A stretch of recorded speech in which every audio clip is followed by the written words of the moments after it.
ನಮಸ್ಕಾರ ಸ್ನೇಹಿತರೆ, ಲತಾ ಲಾಗ್ಸ್ಗೆ ಸ್ವಾಗತ. ನಾನಿವತ್ತು ಉಪ್ಪಿಟ್ಟು ಮಾಡೋದು ಯಾವ ರೀತಿ ಅಂತ ನಿಮಗೆ ತೋರಿಸ್ಕೊಡ್ತೀನಿ.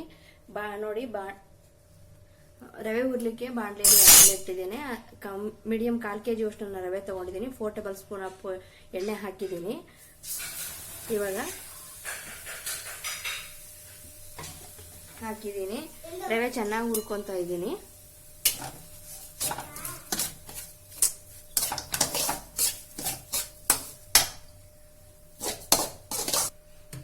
ಇವಾಗ ರವೆ ಹುರ್ಕೊಂಡಾಯ್ತು, ಡ್ರೈ ಆಗೋವರೆಗೂ.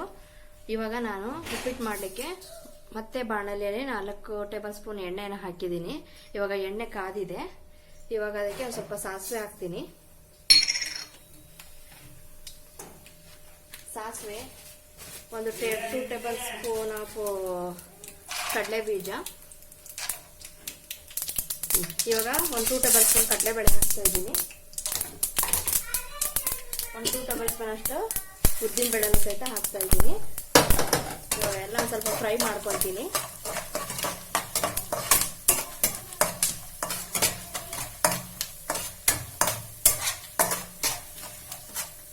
ಸ್ವಲ್ಪ ಡ್ರೈ ಆದ್ಮೇಲೆ ಹಸಿಮೆಣಸಿನಕಾಯಿ ಮತ್ತು ಕರಿಬೇವಿನ ಸೊಪ್ಪನ್ನು ಸಹಿತ ಹಾಕ್ತಾ ಇದ್ದೀನಿ.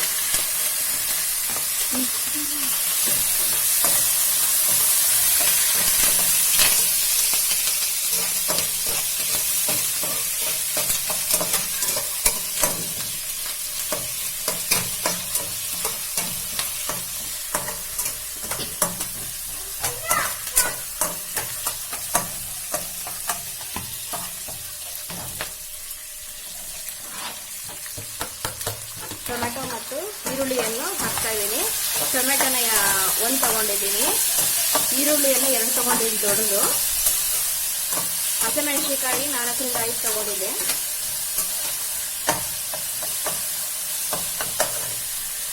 ಸ್ವಲ್ಪ ಫ್ರೈ ಆಗುವ ಫ್ರೈ ಮಾಡಿ ರುಚಿಗೆ ತಕ್ಕಷ್ಟು ಉಪ್ಪು ಹಾಕ್ತಾ ಇದ್ದೀನಿ. ರುಚಿಗೆ ತಕ್ಕಷ್ಟು ಉಪ್ಪು ಹಾಕಿ ಸ್ವಲ್ಪ ಅರಿಶಿನ ಹಾಕಿದ್ರೆ ಅರಿಶಿನ ಹಾಕ್ಬಿಟ್ಟು ಸ್ವಲ್ಪ ಫ್ರೈ ಆಗೋವರೆಗೂ ಕೈ ಆಡಿ. ನೆಕ್ಸ್ಟ್ ರವೆ ನಾನು ಕಪ್ಪಳತೆ ತಗೊಂಡ್ರೆ 1 ಕಪ್ ರವೆ ತಗೊಂಡ್ರೆ 2.5 ಕಪ್ 2.5 ಕಪ್ ನೀರು ಹಾಕ್ತೀನಿ. ಆ ಅಳತೆಯಲ್ಲಿ ಹಾಕೊಂಡು ನೀವು ಉಪ್ಪಿಟ್ಟು ಮಾಡ್ಕೋಬಹುದು. ಇವಾಗ ಫ್ರೈ ಆಗಿದೆ. ಇವಾಗ ನೀರು ಹಾಕ್ತಾ ಇದ್ದೀನಿ. ನಾನು ಅಳತೆ ಮಾಡಿ ಇಟ್ಕೊಂಡಿದ್ದೀನಿ ಆಲ್ರೆಡಿ, ನಾನು ರವೆಗೆ ಎಷ್ಟು ಬೇಕು ನೀರು ಅಂತ ಹೇಳಿ.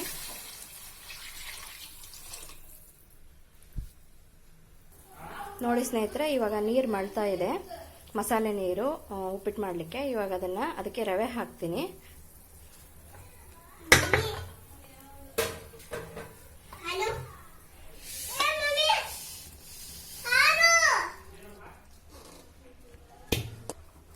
ನೋಡಿ, ಇವಾಗ ರವೆ ಹಾಕಿದ್ದೀನಿ. ಇವಾಗ ಆಗ್ತಾ ಇದೆ ಉಪ್ಪಿಟ್ಟು. ನೋಡಿ ಸ್ನೇಹಿತರೆ, ಇವಾಗ ರುಚಿಕರವಾದ ಟೇಸ್ಟಿ ಉಪ್ಪಿಟ್ಟು ರೆಡಿ ಆಯಿತು. ನೀವು ಉಪ್ಪಿಟ್ಟು ಮಾಡಿ ಹೇಗಿದೆ ಅಂತ ಹೇಳಿ ಕಮೆಂಟ್ ಮಾಡಿ, ಲೈಕ್ ಮಾಡಿ, ಶೇರ್ ಮಾಡಿ, ನಮ್ಮ ಚಾನಲನ್ನು ಸಬ್ಸ್ಕ್ರೈಬ್ ಮಾಡಿ. ಉಪ್ಪಿಟ್ಟಿಗೆ ಮೇಲೆ ಸ್ವಲ್ಪ ಹಸಿ ಕೊಬ್ಬರಿ ತುರಿದಿದ್ದು ಹಾಕೊಂಡು ತಿಂದರೆ ಇನ್ನೂ ಟೇಸ್ಟಿಯಾಗಿರುತ್ತೆ.